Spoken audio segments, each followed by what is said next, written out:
ہیں اعلان ضرور کیا جاتا ہے، اور اس کے لیے تکبیر نہیں کہی جاتی، ویسے ہی صفیں بنا لی جاتی ہیں، اور پھر امام صاحب جو ہیں وہ نماز پڑھاتے ہیں۔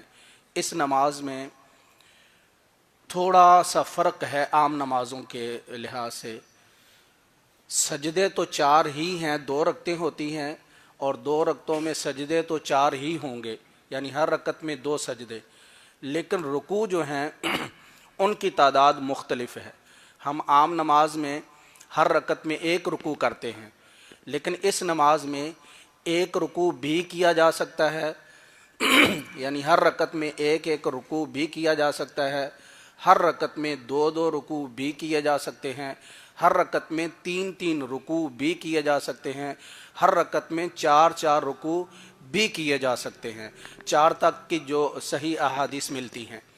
تو آج ہم انشاءاللہ جو نماز ادا کریں گے ہر رکعت میں 2 رکوع کریں گے، ہر رکعت میں 2 رکوع کریں گے، یعنی پہلے سورہ فاتحہ کے بعد لمبی قرات ہوگی، لمبی قرات کے بعد رفع الیدین کے ساتھ ہم رکوع کریں گے، رکوع کے بعد پھر کھڑے ہوں گے اور رفع الیدین بھی کریں گے، اور ویسے ہی ہاتھ باندھ لیں گے، اور پھر قرات ہوگی، اسی طرح پھر رکوع ہوگا، پھر سجدہ ہوگا، پھر دوسری رکعت میں بھی اس طرح انشاءاللہ 2 رکوع ہوں گے۔ تو بھائی خیال رکھیے گا، جزاکم اللہ۔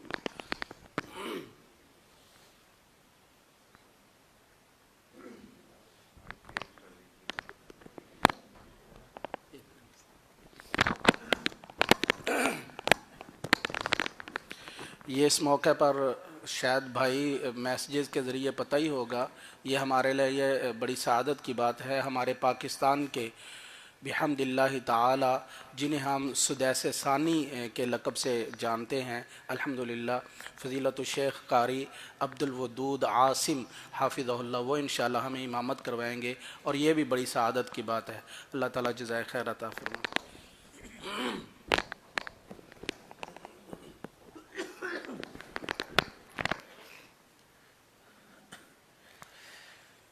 سو اقیموا صفوفکم واعتدلوا سدوا الخلل، مل جائیں، قریب قریب ہو جائیں، قدموں کے ساتھ قدم ملا لیں، صفیں درست کر لیں۔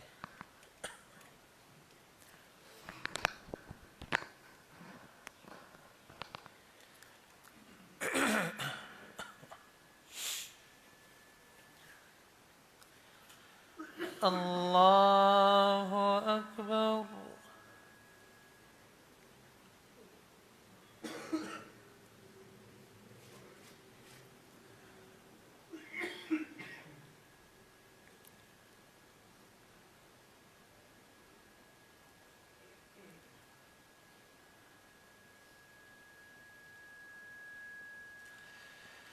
الحمد لله رب العالمين الرحمن الرحيم مالك يوم الدين إياك نعبد وإياك نستعين اهدنا الصراط المستقيم صراط الذين أنعمت عليهم غير المغضوب عليهم ولا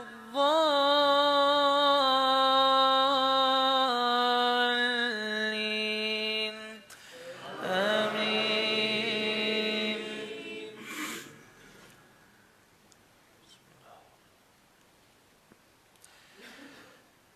الرحمن علم القرآن خلق الإنسان علمه البيان الشمس والقمر بحسبان والنجم والشجر يسجدان والسماء رفعها ووضع الميزان ألا تطغوا في الميزان وأقيموا الوزن بالقسط ولا تخسروا الميزان والأرض وضعها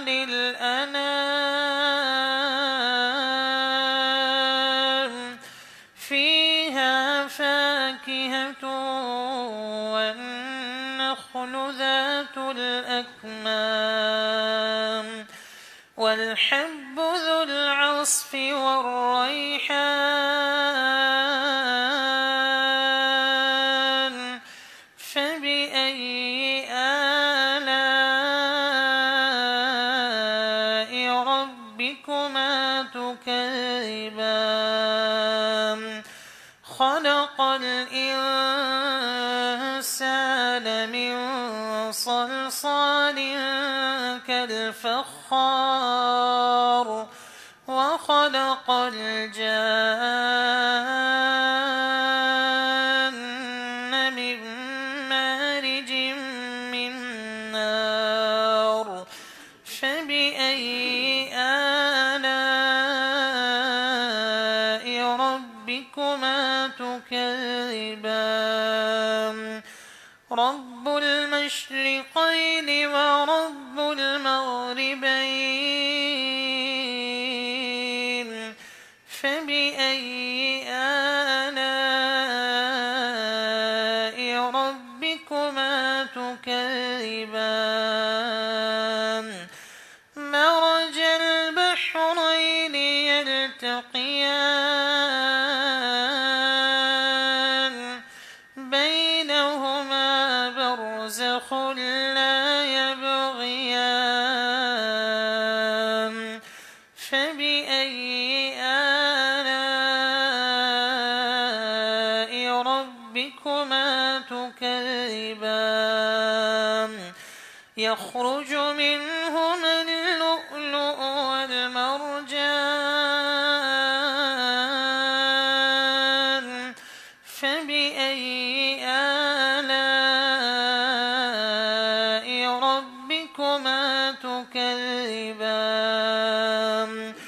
وله الجوار المنشآت في البحر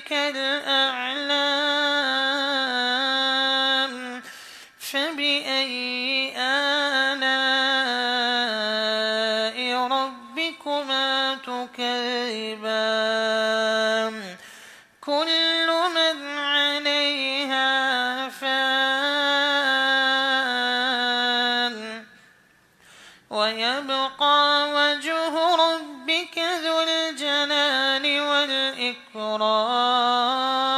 والإكرام فبأي آلاء ربكما تكذبان يسأله من في السماوات والأرض كل يوم هو في شأن فبأي آلاء ربكما تكذبان سنفرغ لكم أيها الثقلان فبأي آلاء ربكما تكذبان يا معشر الجن والإنس إن استطعتم أن تنفذوا من أقطار السماوات والأرض فانفذوا لا تنفذون إلا بسلطان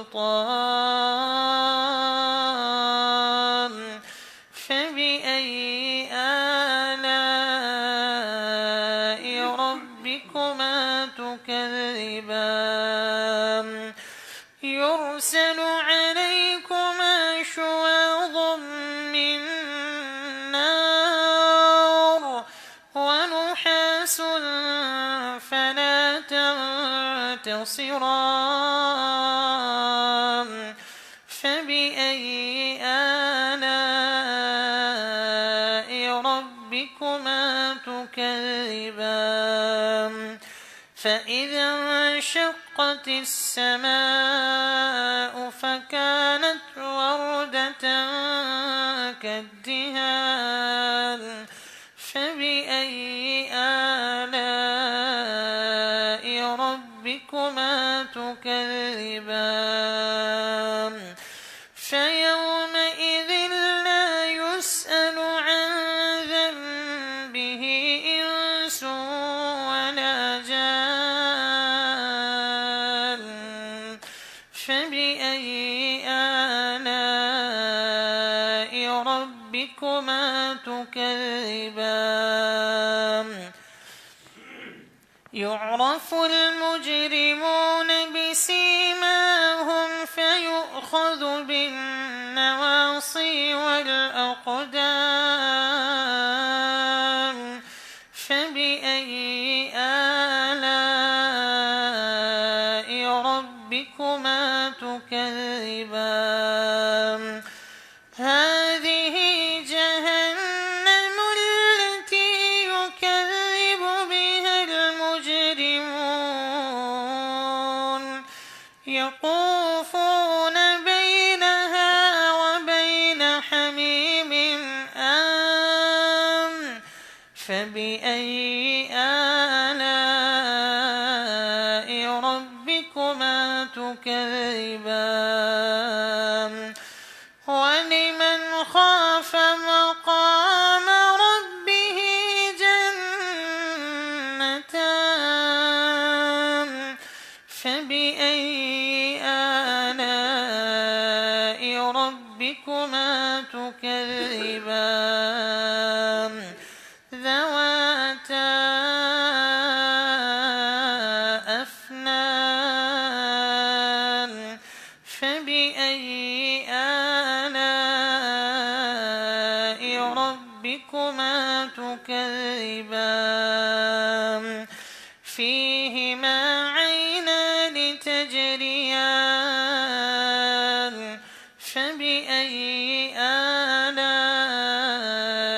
ربكما تكذبان فيهما من كل فاكهة زوجان فبأي آلاء ربكما تكذبان متكئين على فرش بطائنها من استبرق وجنى الجنتين دان فبأي آلاء ربكما تكذبان فيهن قاصرات الطرف لم يطمثهن إنس قبلهم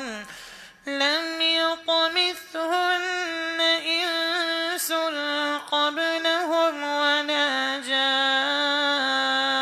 جان فبأي آلاء ربكما تكذبان كأنهن الياقوت والمرجان فبأي آلاء ربكما تكذبان هل جزاء الإحسان إلا الإحسان فبأي آلاء ربكما تكذبان ومن دونهما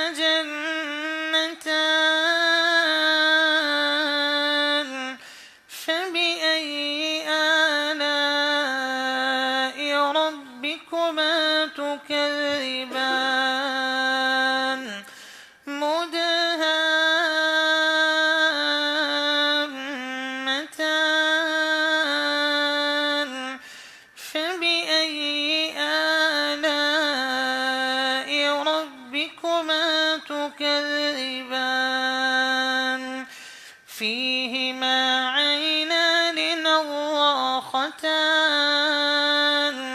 فبأي آلاء ربكما تكذبان فيهما فاكهة ونخل ورمان فبأي آلاء ربكما تكذبان فيهن خيرات حسان فبأي آلاء ربكما تكذبان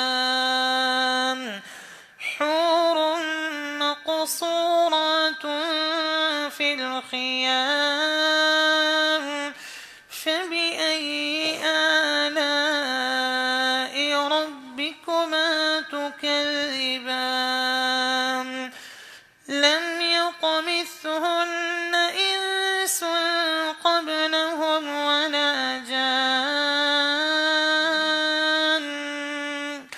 فبأي آلاء ربكما تكذبان متكئين على رفرف خضر وعبقري حسان فبأي آلاء ربكما تكذبان تبارك اسم ربك ذي الجلال والإكرام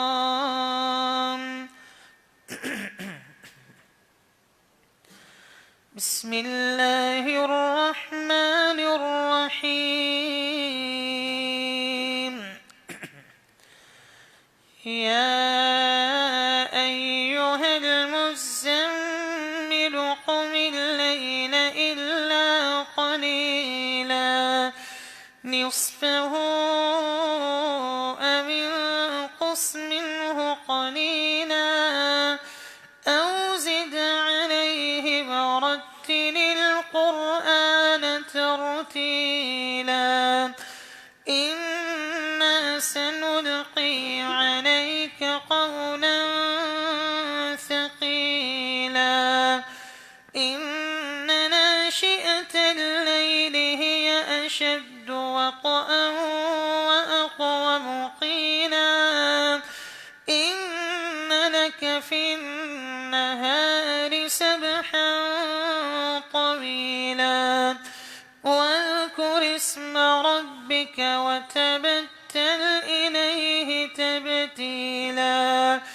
رب المشرق والمغرب لا إله إلا هو لا إله إلا هو فاتخذه وكيلا واصبر على ما يقولون واهجرهم هجرا جميلا وذرني والمكذبين أولي النعمة ومهلهم قليلا إن لدينا أنكالا وجحيما وطعاما ذا غصة وعذابا أليما يوم ترجف الأرض والجبال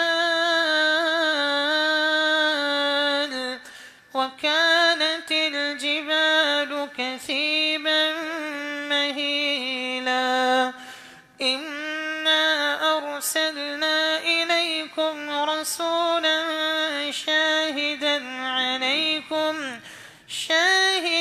عليكم كما أرسلنا إلى فرعون رسولا فعصى فرعون الرسول فأخذناه أخذا وبيلا فكيف تتقون إن كفرتم يوما يجعل الولدان شيبا السماء منفطر به كان وعده مفعولا إن هذه تذكرة فمن شاء اتخذ إلى ربه سبيلا إن ربك يعلم أنك تقوم أدنى من ثلثي الليل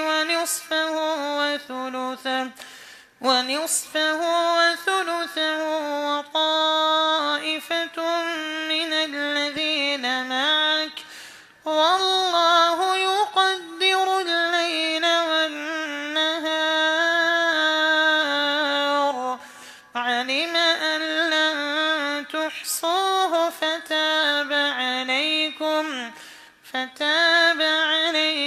فاقرؤوا ما تيسر من القرآن علم أن سيكون منكم مرضى وآخرون يضربون في الأرض يبتغون من فضل الله وآخرون يقاتلون في سبيل الله فاقرؤوا ما تيسر منه وأقيموا الصلاة وآتوا الزكاة وأقرضوا الله قرضا حسنا وما تقدموا لأنفسكم من خير تجدوه عند الله هو خيرا وأعظم أجرا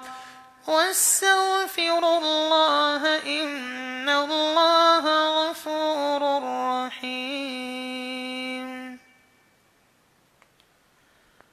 الله أكبر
سمع الله لمن حمده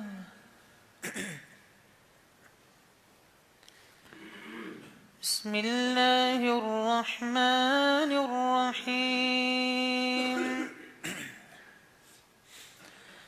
لا أقسم بيوم القيامة ولا أقسم بالنفس اللوامة أيحسب الإنسان أن لن نجمع عظامه بلى قادرين على أن نسوي بنانه بل يريد الإنسان ليفجر أمامه يسأل أيان يوم القيامة فإذا برق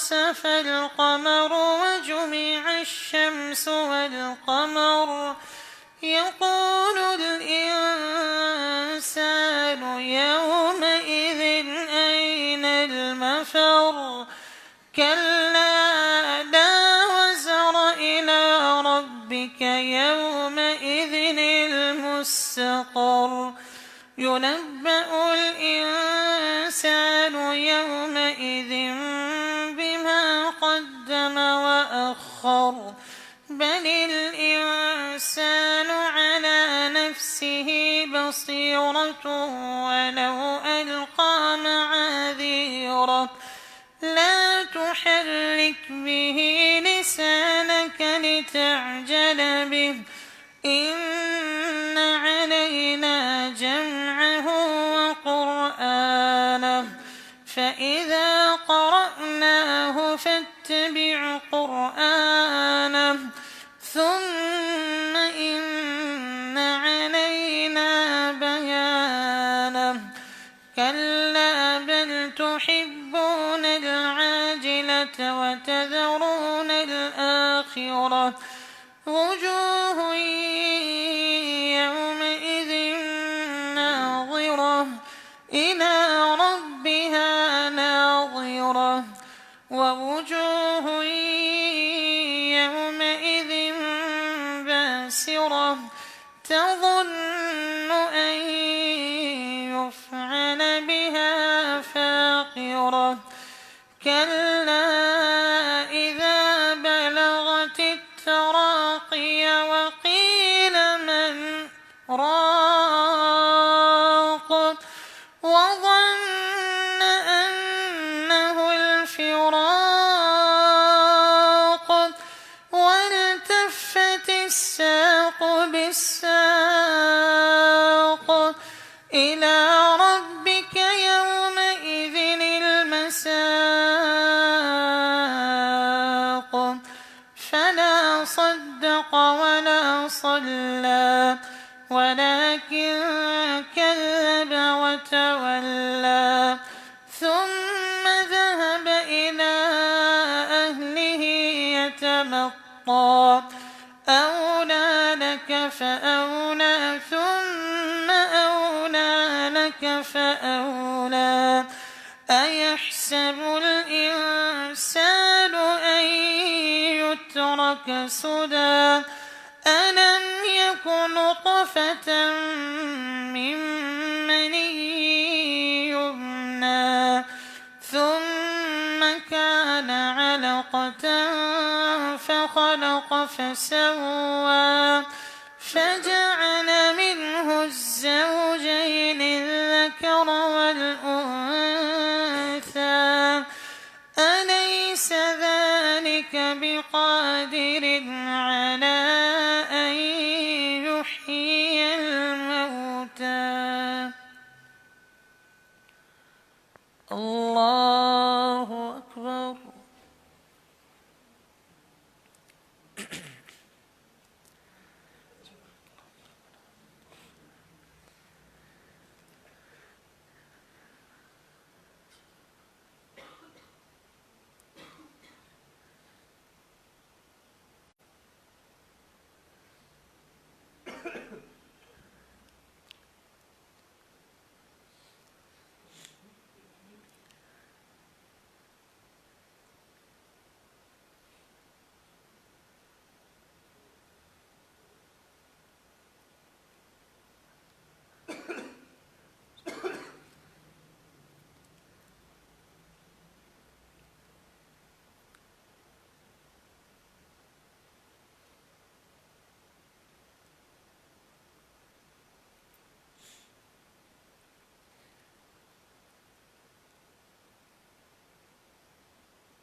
سمع الله لمن حمده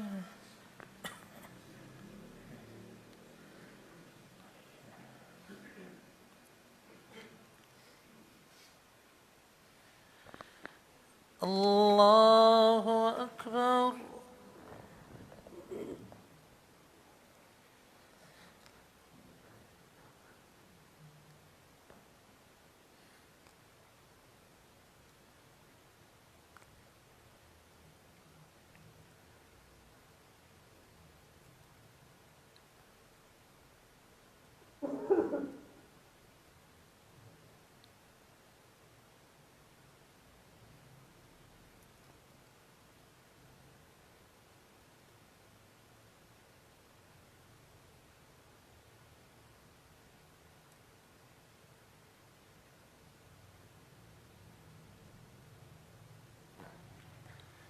الله أكبر.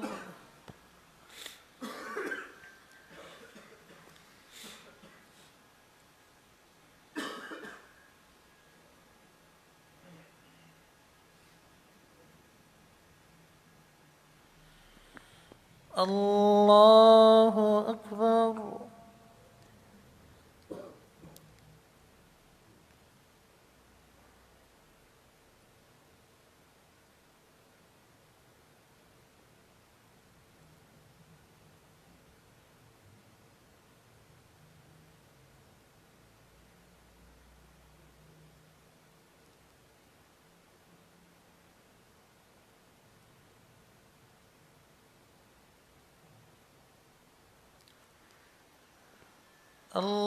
الله أكبر.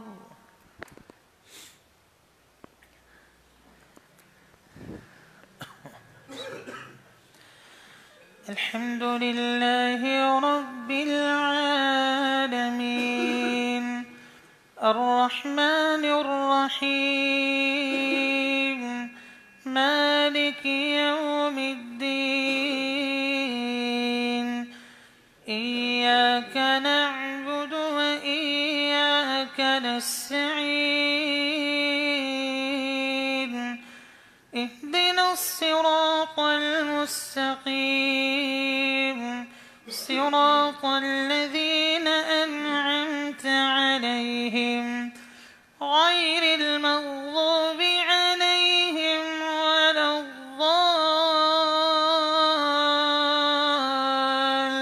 الضالين آمين.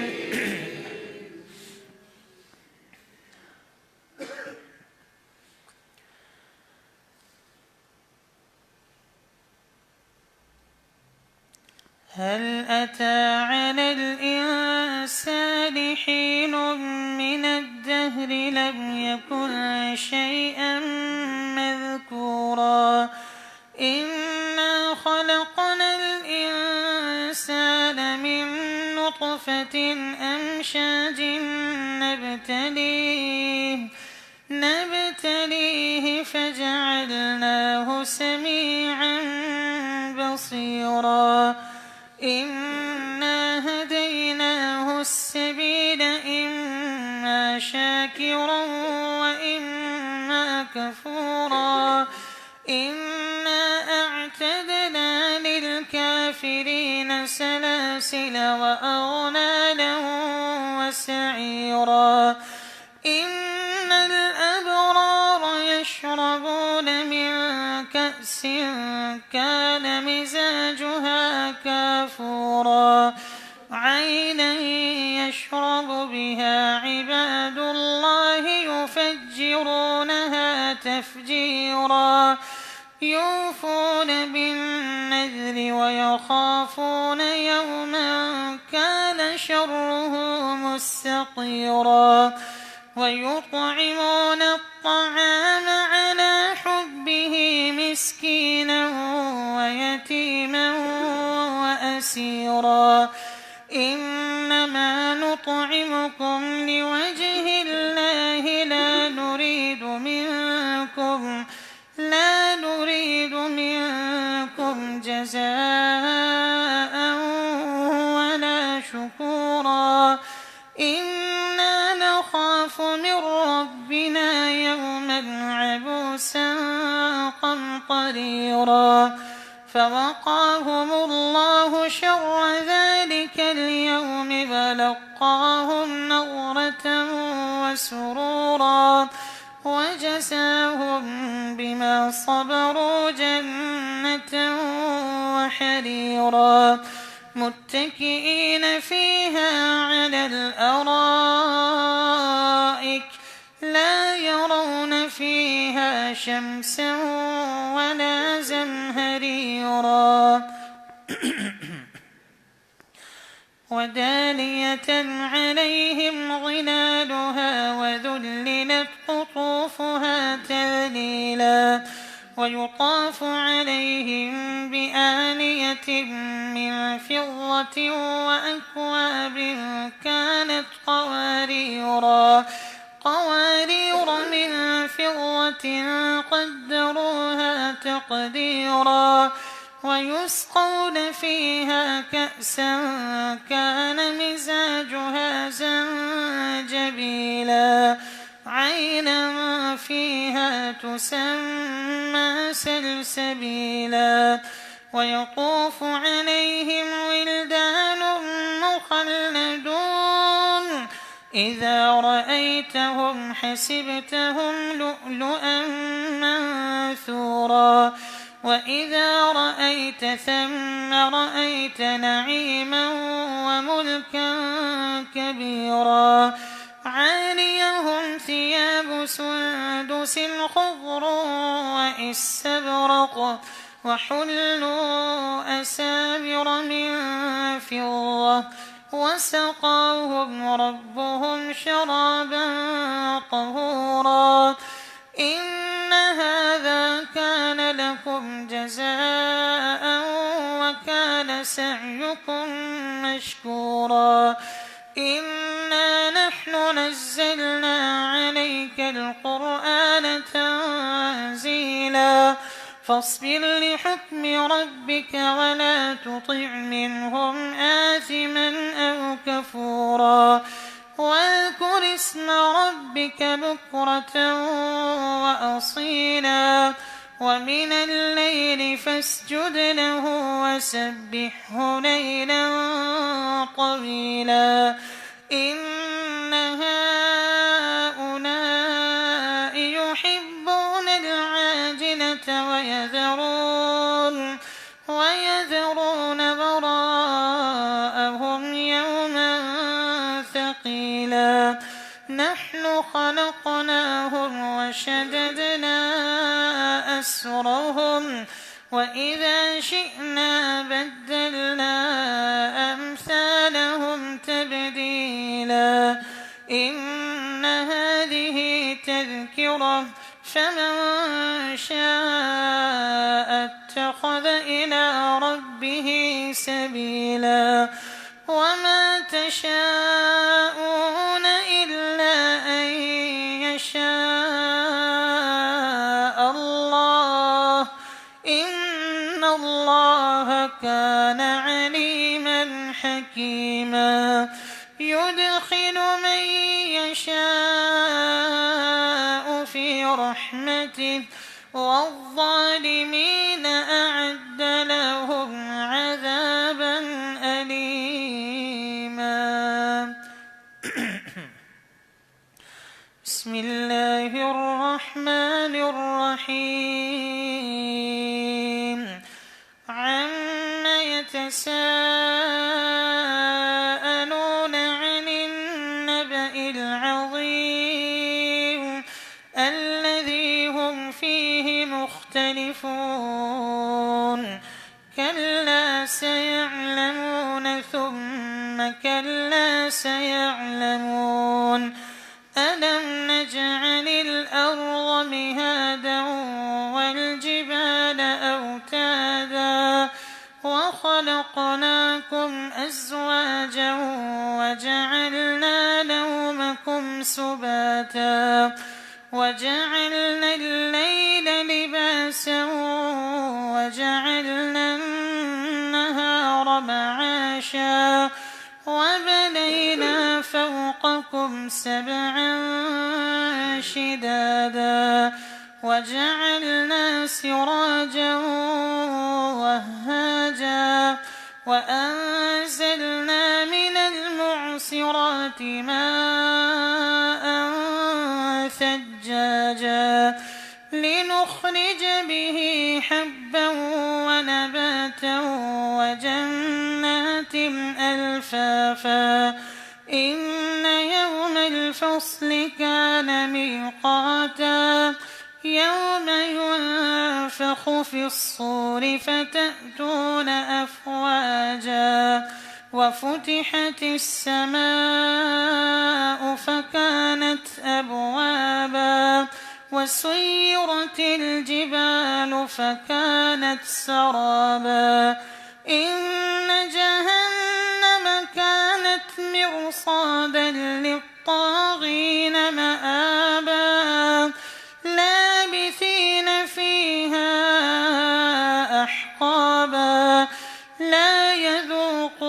فيها بردا ولا شرابا إلا حميما وغساقا جزاء وفاقا إنهم كانوا لا يرجون حسابا وكذبوا بآياتنا كذابا وكل شيء أحصيناه كتابا فذوقوا فلن نزيدكم إلا عذابا إن للمتقين مفازا حدائق وأعنابا وكواعب أترابا وكأسا دهاقا لا يسمعون فيها لغوا ولا كذابا جزاء من ربك عطاء حسابا رب السماوات والأرض وما بينهما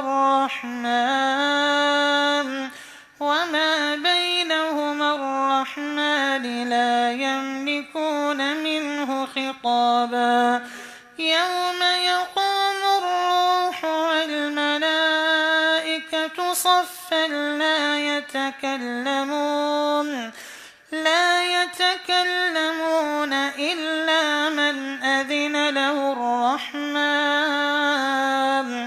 إلا من أذن له الرحمن وقال صوابا ذلك اليوم الحق فمن شاء اتخذ إلى ربه مآبا إنا أنذرناكم عذابا قريبا يوم ينظر المرء ما قدمت يداه ويقول الكافر يا ليتني كنت ترابا الله أكبر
سمع الله لمن حمده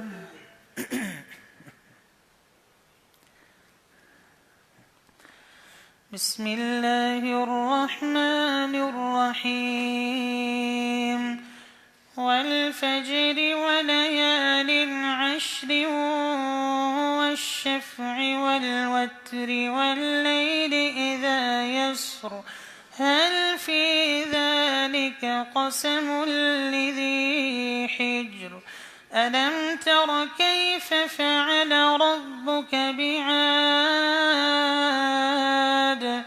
إرم ذات العماد التي لم يخلق مثلها في البلاد وثمود الذين جابوا الصخر بالواد وفرعون ذي الأوتاد الذين طغوا في البلاد فأكثروا فيها الفساد فصب عليهم ربك سوط عذاب إن ربك لبالمرصاد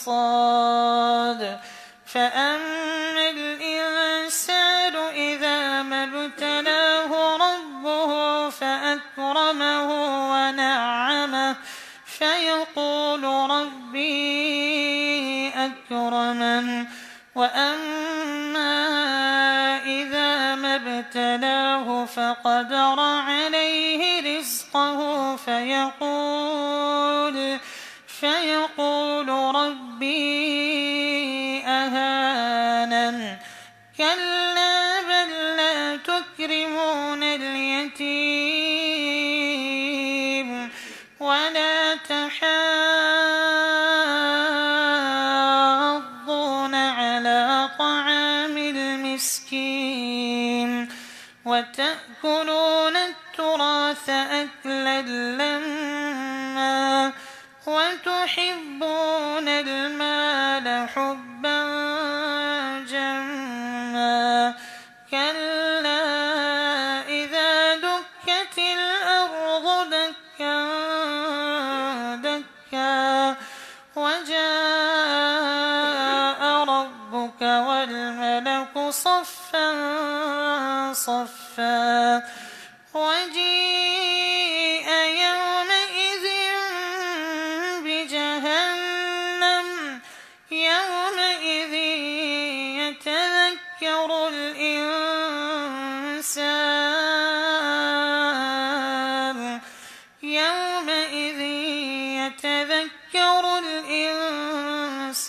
وأنى له الذكرى يقول يا ليتني قدمت لحياتي فيومئذ لا يعذب عذابه أحد ولا يوثق وثاقه أحد يا أيتها النفس المطمئنة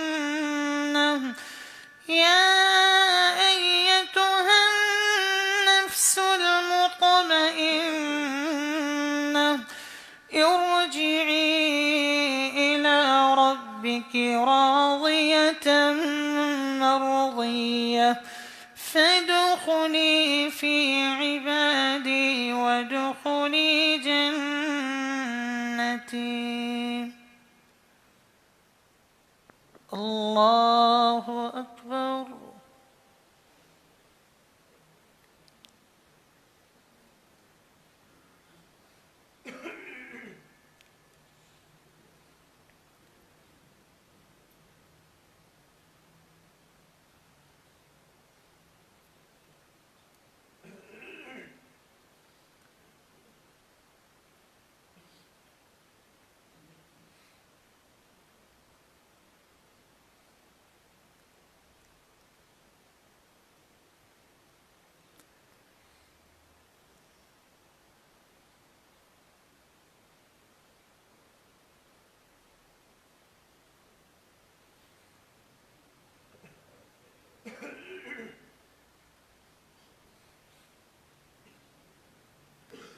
سمع الله لمن حمده.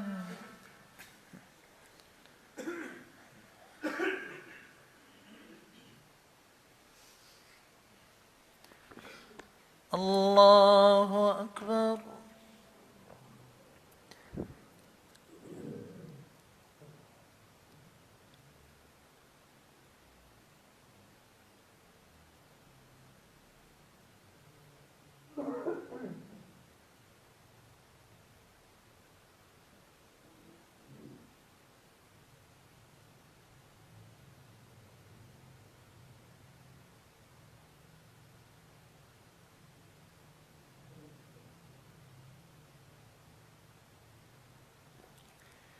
الله أكبر.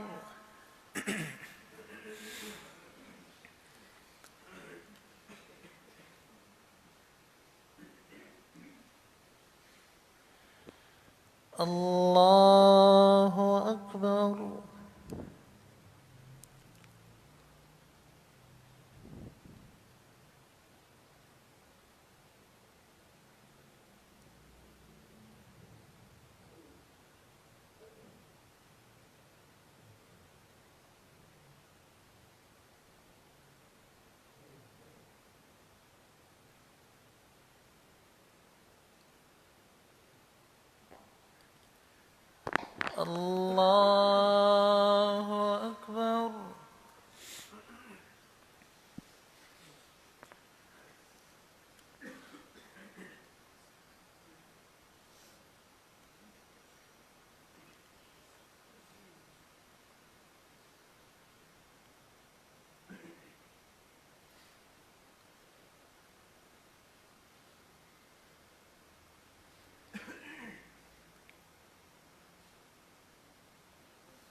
السلام عليكم ورحمة الله. السلام عليكم ورحمة الله.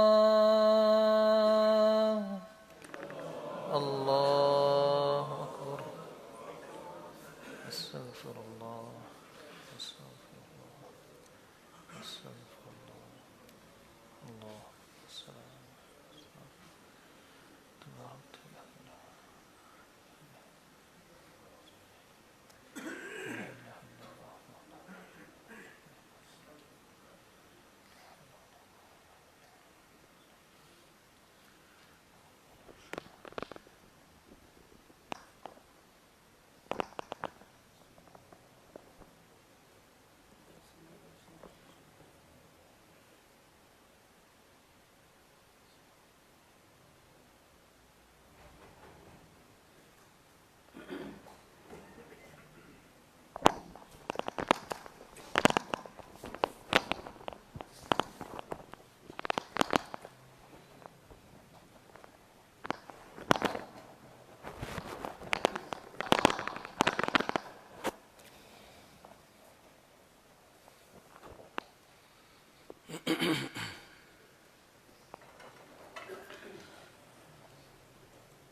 إن الحمد لله نحمده ونستعينه ونستغفره ونعوذ بالله من شرور أنفسنا ومن سيئات أعمالنا من يهده الله فلا مضل له ومن يضلل فلا هادي له وأشهد أن لا إله إلا الله وحده لا شريك له وأشهد أن محمدا عبده ورسوله أما بعد فإن خير الحديث كتاب الله وخير الهدي هدي محمد صلى الله عليه وآله وسلم وشر الأمور محدثاتها وكل محدثة بدعة وكل بدعة ضلالة وكل ضلالة في النار.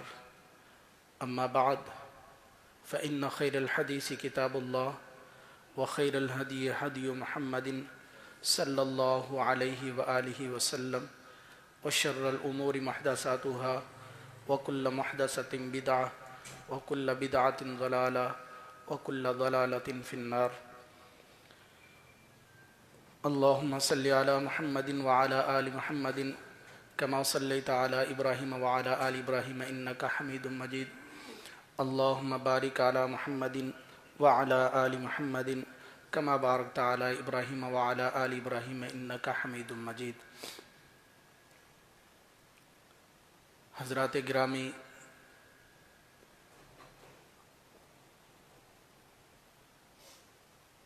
نبی کریم صلی اللہ علیہ وآلہ وسلم نے صحیح بخاری میں یہ حدیث موجود ہے، فرمایا ان الشمس والقمر آیتان من آیات اللہ. سورج اور چاند اللہ تعالیٰ کی نشانیوں میں سے نشانیاں ہیں. قرآن مجید میں ایک مقام نہیں، کئی مقامات پر سورج، چاند، ستارے، زمین اور تمام مخلوقات کے حوالے سے بیان کیا ہے، اور پھر ان کے ذمے جو کام ہیں اللہ تعالیٰ کی طرف سے ان کا بھی تذکرہ اللہ تعالیٰ نے قرآن مجید میں کیا ہے. سورج کی ذمہ داری جو اللہ تعالیٰ کی طرف سے ہے وہ دن کو روشنی کرنا ہے، آسمان کی خوبصورتی ہے. چاند کی بھی یہ ذمہ داری ہے رات کو روشن کرنا اور بالخصوص مہینوں کے دنوں کی گنتی پوری اس کی وضاحت کرنا. تاروں کی بھی ذمہ داری ہے، آسمان کی خوبصورتی ہیں. تو بہرحال مختصر یہ ہے کہ یہ ساری کی ساری اللہ تعالیٰ کی نشانیاں ہیں، اور ہر نشانی کی اپنی ایک ذمہ داری ہے جو قرآن اور حدیث نے بیان کی ہے. قرآن اور حدیث میں ان ذمہ داریوں کے علاوہ اور ایسی کسی چیز کی طرف کوئی بھی اشارہ نہیں ملتا جس طرح آج ہمارے معاشرے میں چاند اور سورج کے حوالے سے بدگمانیاں اور توہمات جو ہیں وہ پائی جاتی ہیں۔ یہ تو مشرکین کی عادت، مشرکین کے عقائد ہیں، مشرکین کے نظریات ہیں، جو چاند کو پوجتے ہیں، جو ستاروں کو پوجتے ہیں، جو سورج کو پوجتے ہیں، وہ بھی یہ گمان کرتے تھے، یہ سمجھتے تھے کہ جب چاند گرہن لگتا ہے یا سورج گرہن ہوتا ہے تو اس کے پیچھے کچھ اسباب ہیں جن کے اثرات لوگوں پر ہوتے ہیں، مخلوق پر ہوتے ہیں، حالانکہ ایسا کوئی معاملہ نہیں ہے۔ آج امت مسلمہ میں بھی وہ عقائد جو ہیں وہ پائے جاتے ہیں، یہ بھی سمجھتے ہیں کہ جب چاند گرہن ہو، سورج گرہن ہو۔ میرے بھائیو، یہ خطبہ لمبا نہیں ہوگا، بالکل چند ایک باتیں جو ہیں وہ انشاءاللہ آپ کے گوش گزار کرنا چاہتا ہوں۔ اور یہ جس طرح ہم نے نماز پڑھی یہ بھی سنت ہے، نماز کسوف یا خسوف کے بعد خطبہ دینا، منبر پر چڑھ کر کھڑے ہو کر اللہ کے رسول صلی اللہ علیہ وسلم کا، یہ بھی سنت ہے اور اسے سننا بھی چاہیے۔ اس کے بعد انشاءاللہ ہمارے شیخ دعا بھی کریں گے۔ تو بہرحال چند ایک آپ علیہ الصلوۃ والسلام کے نماز کسوف اور ان خطبات میں سے چند ایک باتیں میں آپ کے انشاءاللہ خدمت میں پیش کروں گا۔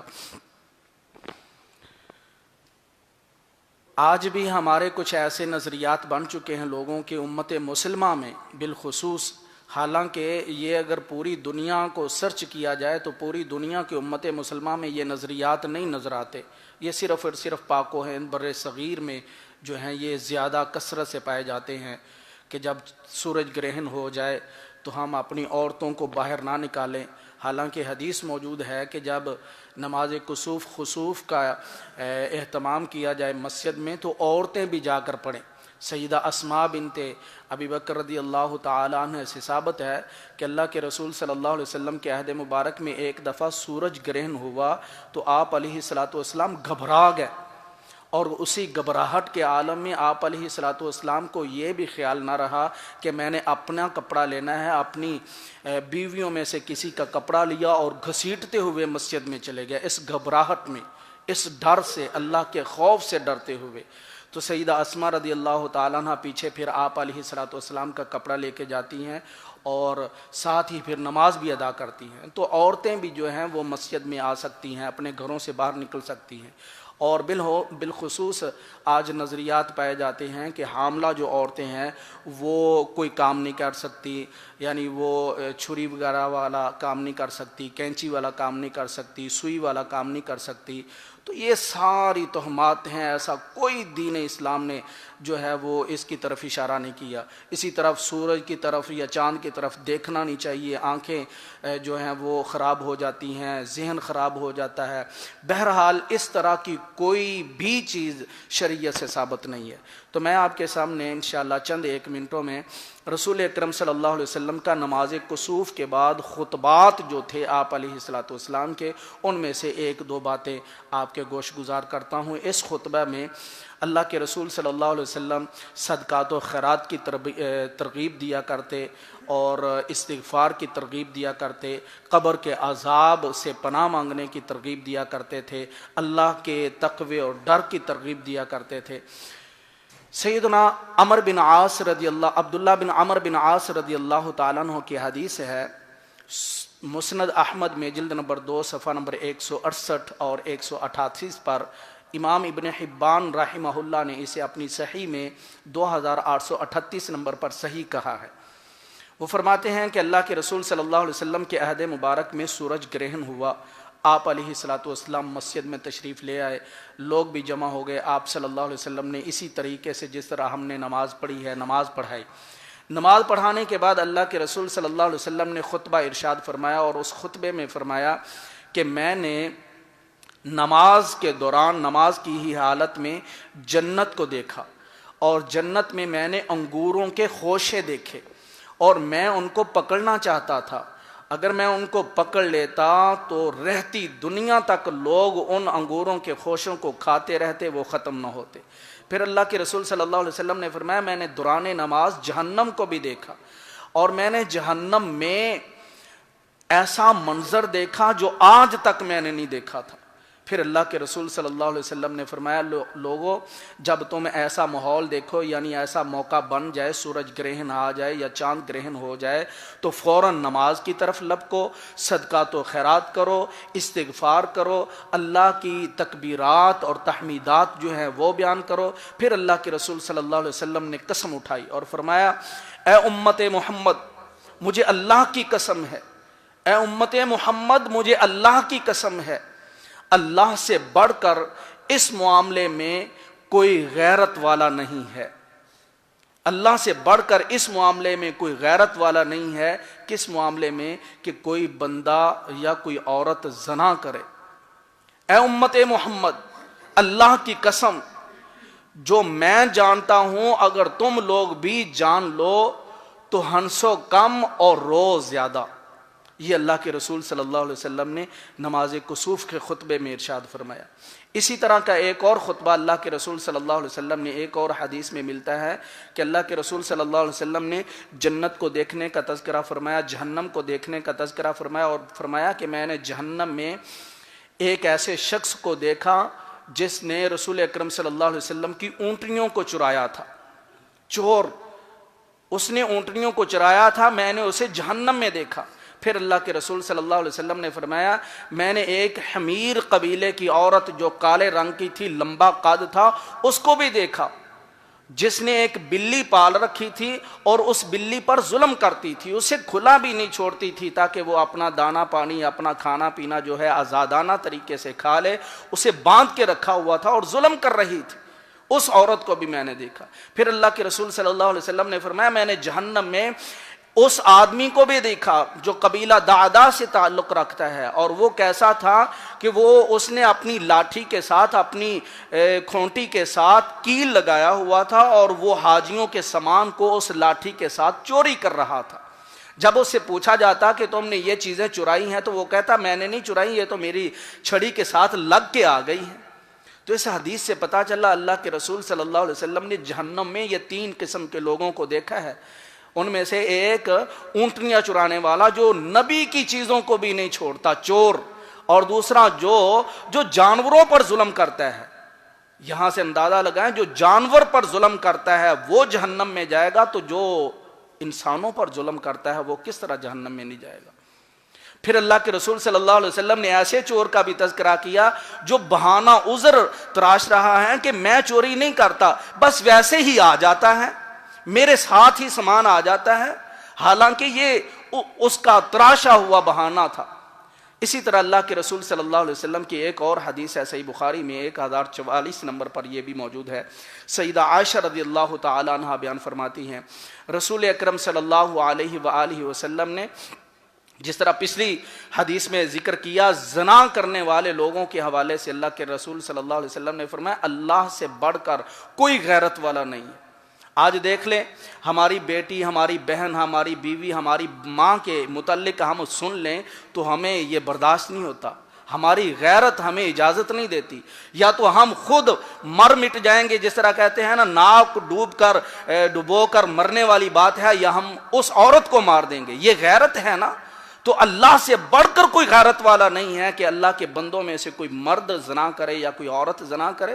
تو اللہ کے رسول صلی اللہ علیہ وسلم یہاں فرماتے ہیں، قسم اٹھا کر فرمایا کہ لوگوں جو میں دیکھ رہا ہوں جہنم کا منظر، جہنم کے حالات، اگر وہ تمہیں پتہ چل جائیں تو ہنسنا بند کر دو اور رونا زیادہ کر دو، ہر وقت تم روتے ہی پھرو۔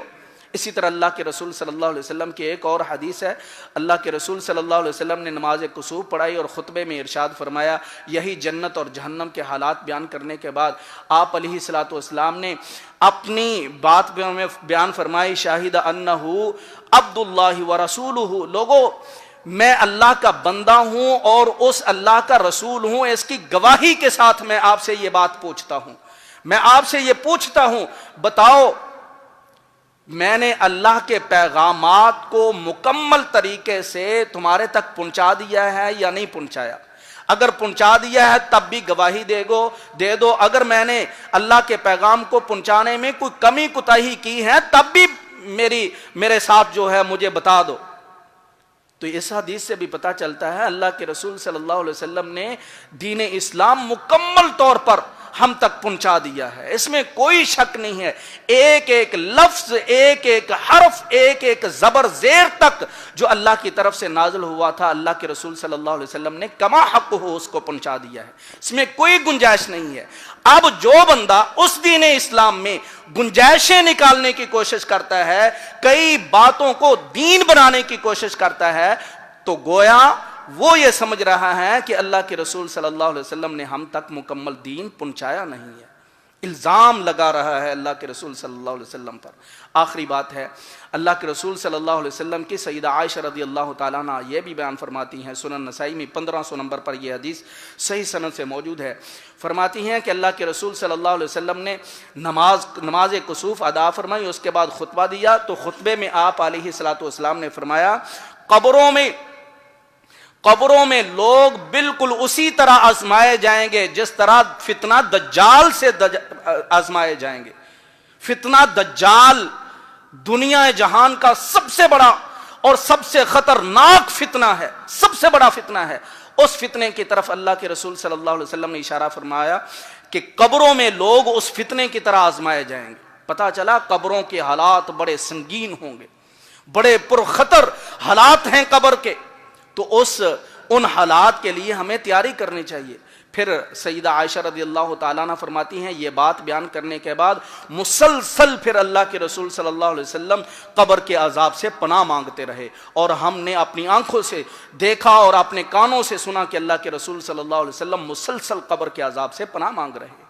تو حضرات گرامی، بات کرنے کا مقصد یہ ہے، یہ جو آج یہ موقع بنا ہے یہ یقیناً اللہ کی نشانی ہے، اور اللہ تعالیٰ صرف لوگوں کو تنبیہ کرنا چاہتے ہیں، دکھلانا چاہتے ہیں کہ اتنی بڑی اللہ کی مخلوق جسے ہم سورج کہتے ہیں، اور وہ سورج زمین سے بھی بڑا ہے، زمین سے بھی بڑا ہے، اس کے نور کو اگر چند ہی منٹوں میں، چند ہی لمحوں میں، تھوڑے ہی وقت میں اللہ ختم کر سکتا ہے، تو قیامت کے دن اللہ تعالیٰ زمین کو، آسمان کو، سب چیزوں کو ختم کیوں نہیں کر سکتا؟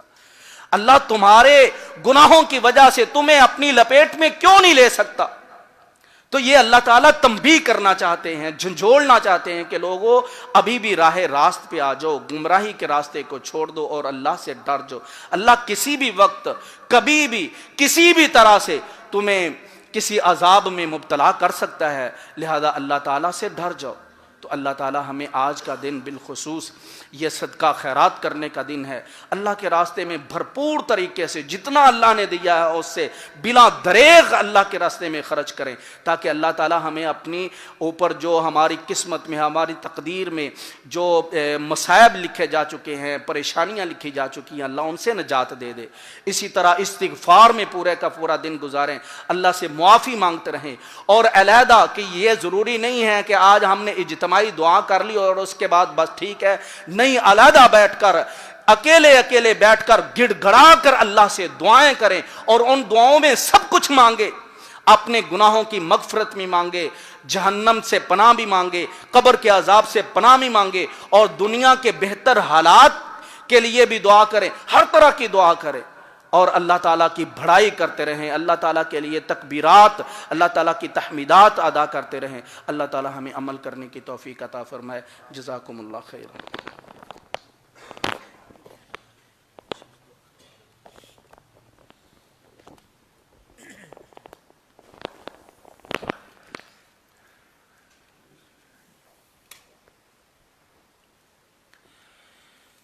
يا رب لك الحمد كما ينبغي لجلال وجهك ولعظيم سلطانك. يا رب لك الحمد كما ينبغي لجلال وجهك ولعظيم سلطانك. يا رب لك الحمد كما ينبغي لجلال وجهك ولعظيم سلطانك. اللهم صل على محمد وعلى آل محمد كما صليت على إبراهيم وعلى آل إبراهيم إنك حميد مجيد. اللهم بارك على محمد وعلى كما باركت على إبراهيم وعلى آل إبراهيم إنك حميد مجيد. ربنا آتنا في الدنيا حسنة وفي الآخرة حسنة وقنا عذاب النار. ربنا لا تؤاخذنا إن نسينا أو أخطأنا.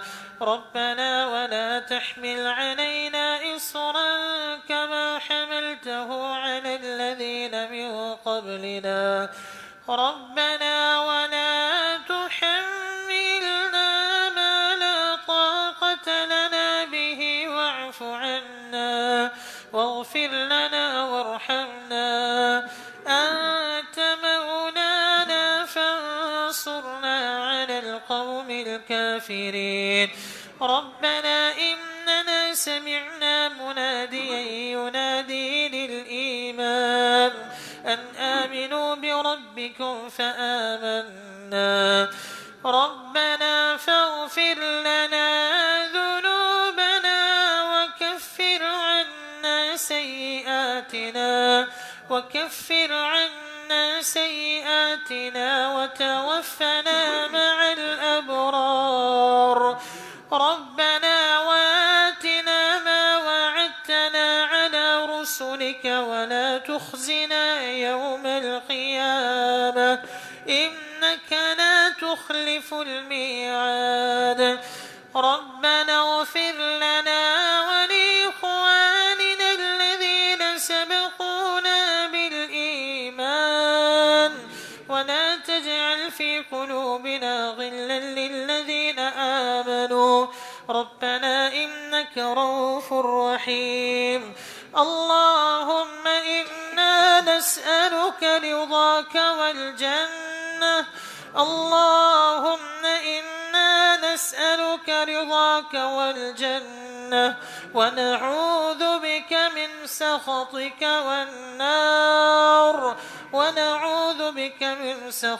والنار. اللهم إنا نسألك الهدى والتقى والعفاف والغنى. اللهم أحسن عاقبتنا في الأمور كلها وأجرنا من خزي الدنيا وعذاب الآخرة. اللهم يا حي يا قيوم يا ذا الجلال والإكرام يا شكور يا الله يا رحيم يا كريم يا الله يا غفار يا ستار يا الله يا عليم يا رحيم يا الله يا رحيم يا غفور يا الله يا تواب يا غني يا مغني يا الله يا نور يا رحمن يا الله يا الله يا ذا الجلال والإكرام يا الله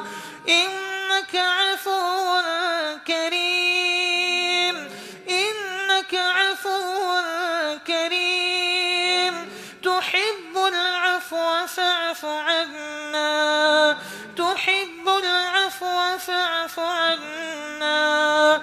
اللهم إنك عفو كريم تحب العفو فاعف عنا. اللهم إنا نسألك جنة الفردوس. اللهم إنا نسألك جنة الفردوس. اللهم إنا نسألك جنة الفردوس. اللهم أجرنا من النار. اللهم أجرنا من النار. اللهم أجرنا من النار. اللهم اغفر لنا وارحمنا.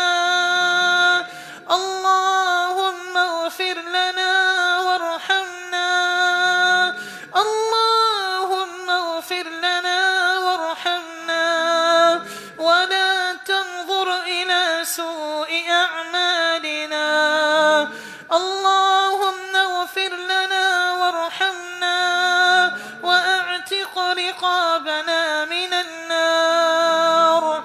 اللهم اغفر لنا وارحمنا وأعتق رقابنا من النار. اللهم أنت الله لا إله إلا أنت، أنت الغني ونحن الفقراء.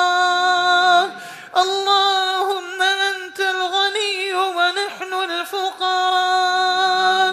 اللهم أنت الغني ونحن الفقراء. إنك عفو كريم تحب العفو فاعف عنا. اللهم إنا نسألك جنة الفردوس. اللهم أجرنا من النار. رب ارحمهما كما ربياني صغيرا. رب ارحمهما كما ربياني صغيرا. اللهم اشف مرضانا ومرضى المسلمين يا شافي الأمراض. اشف مرضانا ومرضى المسلمين.